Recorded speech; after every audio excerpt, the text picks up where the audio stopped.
President Obama brought with him an offer of $1 billion to boost the presence of U.S. troops and equipment in Central and Eastern Europe in the face of Russian threats. I'm starting the visit here because our commitment to Poland's security, as well as the security of our allies in Central and Eastern Europe, is a cornerstone of our own security, and it is sacrosanct. In April, the United States sent the first of a few hundred troops to Poland as a symbol of that commitment, but it was far short of the 10,000 Poland wants based permanently here. Poland welcomed Mr. Obama's offer, but Polish President Bronisław Komorowski said his country is boosting its defenses in light of Russian actions in the region. President Obama indicated he does not want a conflict with Russia. We are interested in good relations with Russia. We are not interested in threatening Russia. We recognize that Russia has legitimate interests in what happens along its borders and has a long historic relationship with Ukraine. But Mr. Obama said new sanctions are ready if Russia chooses to further destabilize Ukraine. The U.S. leader will join in Polish celebrations Wednesday to mark the Solidarity Movement's election victory and the end of Soviet-imposed communist rule. The United States supported the Polish people's struggle for freedom from Moscow's control then.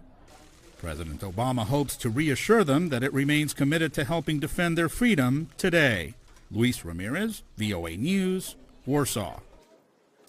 NATO has begun war games near Russia's border as tension simmers between the West and Russia over Ukraine. Nearly 5,000 troops and 800 military vehicles from 10 countries, including the United States, Britain and Canada, are taking part in the Sabre strike exercises near the Latvian capital Riga.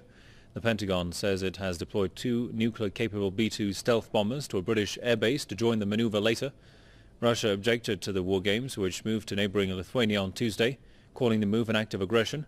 The Russian foreign minister criticized the Western military bloc's expansion towards the Russian border.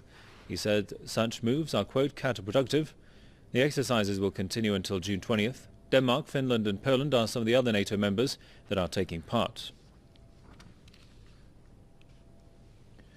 Well, to discuss this more, let's go to Atlanta and talk to Jim W. Dean, Managing Editor of Veterans Today. Welcome, sir. Mr. Dean, we have NATO and the United States accusing Russia of provocation whenever Moscow delivers troops along its border. But I mean, is it NATO's troop build-up an act of provocation in itself? Well, it's an act of provocation historically because when the former Soviet Union broke up, and they wanted to demilitarize the situation and chill out the Cold War, they made very, very strong agreements that Western Europe was never going to be put in a situation of having to choose East versus West, particularly for a military situation. And of course, we can see now that the West had no intentions of actually following through on that, and they've just nibbled away, trying to push their way back to the Soviet border, which obviously can only be for some type of offensive purposes. And then number two, you've got these poor Baltic countries. I don't know why they want to be cannon fodder in some type of future dispute or fight between Russia and the U.S., because with the NATO bases there, if anything ever really started, they would have to be taken out and destroyed right away, which is exactly why the U.S. is doing these drills, because they would soak up Soviet missiles, Soviet troops to have to guard their flank there. And you would think that the Baltic countries would be smart enough to figure this out, but obviously they haven't.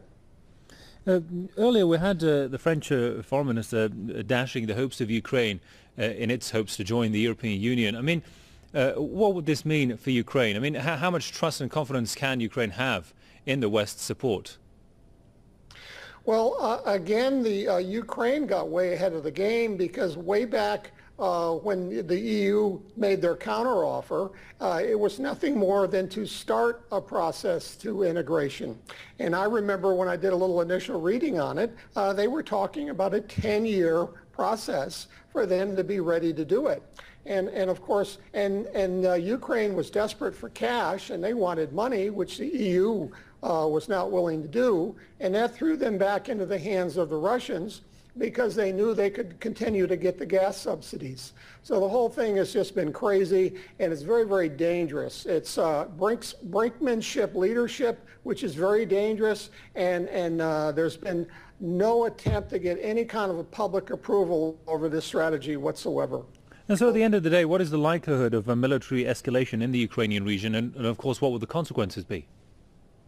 Well, it's not likely in that everybody says they don't want to do it. It's just pressure typically to help out in negotiations and when they sit down and do some horse trading. But history has shown us what happens is some event pops up.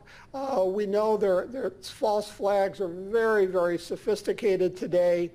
Intelligence agencies have tremendous capabilities for starting some type of an event, make it look like somebody else had done it and blame it on somebody else, which then gives the other side the ability to retaliate. So it's very, very dangerous for all of the rest of us. And we should complain like heck to all of the governments that are involved in escalating tensions like this.